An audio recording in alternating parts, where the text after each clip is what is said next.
भारत ने जम्मू कश्मीर के पहलगाम में हुए हमले के बाद पाकिस्तान के खिलाफ सख्त आर्थिक और कूटनीतिक कार्रवाई की तैयारी शुरू कर दी है। खबर आ रही है कि भारत अब पाकिस्तान को दोबारा financial action task force grey list में डलवाने की कोशिश कर रहा है। आपको बता दें, अक्टूबर 2022 में पाकिस्तान को ग्रे लिस्ट से हटाया गया था और अब अगर भारत फिर से पाकिस्तान को ग्रे लिस्ट में वापस शुमार करने में कामयाब हो जाता है तो उस पर अंतर्राष्ट्रीय स्तर पर आर्थिक निगरानी और प्रतिबंध और बढ़ सकते हैं।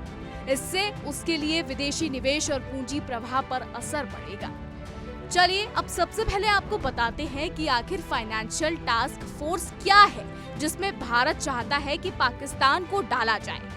दरअसल फाइनेंशियल एक्शन टास्क फोर्स यानी FATF सूची मनी लॉन्ड्रिंग, आतंकवादी वित्तपोषण और अन्य वित्तीय अपराधों से निपटने के लिए देशों की स्थिति को दर्शाती है।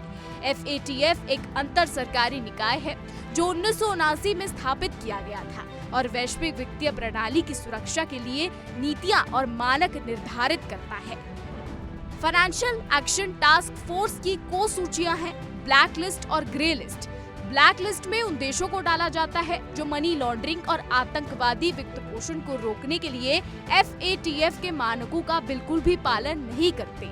इस सूची में शामिल देशों पर कड़े वित्तीय प्रतिबंध लगाए जाते हैं और उन्हें कड़ी निगरानी में रखा जाता है।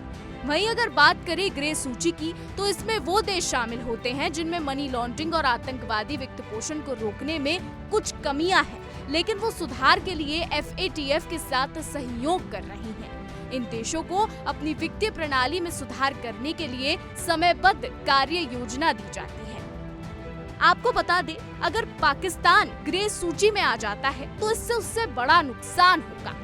जी हाँ, भारत पाकिस्तान को FATF की ग्रे सूची में डलवाने के लिए सदस्य देशों से बातचीत कर समर्थन जुटा रहा है। अगर पाकिस्तान का नाम फिर से ग्रे सूची में शामिल हो जाता है तो इससे उसे बहुत नुकसान होगा।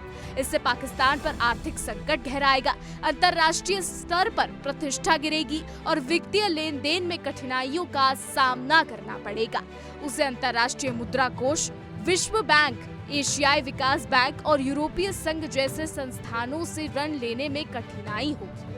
ग्रे सूची वाले देशों के साथ लेन देन में अंतर्राष्ट्रीय वित्तीय संस्थाएं अतिरिक्त सावधानी बरतती हैं। इससे आयात और निर्यात प्रभावित होते हैं। बताते चले कि विदेशी प्रत्यक्ष निवेश में भी कमी आएगी, जो पाकिस्तान जैसे आर्थिक संकट से जूझ रहे देश के लिए बड़ा झटका होगा।